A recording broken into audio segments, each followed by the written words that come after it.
Gani a Festi Hausa, zan waƙe Hausa Fulani. A taron Hausawa na duniya, Dafati Ali Bashir ya yi jagoranta ya sana waƙe Hausa har da Hausa Fulani. Na gaishe ku 'ya'yan Hausawa. Idan an tambaye mutum mai waye Bahaushe, mu ɗalibai yadda malaman mu suke koyar da mu shine Bahaushe shine wanda wajen mahaifinsa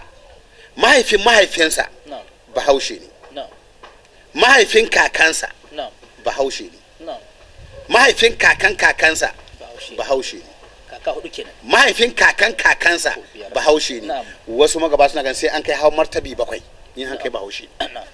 Kaga ba da kasar Hausa. Na'am, ɗaya kenan. Wanda yake kuma harshen shi ne harshen sa uwa uba bai ga ko na harshe ban da shi. Na'am, doke. Na uku al'adun Bahaushe yake kuma yana bugun gaba. In yana ikirari da al'adun kuma an samu mahaifinsa da mahaifin mahaifinsa da mahaifin mahaifinsa da Hausawa. Isa ta Hausa Fulani.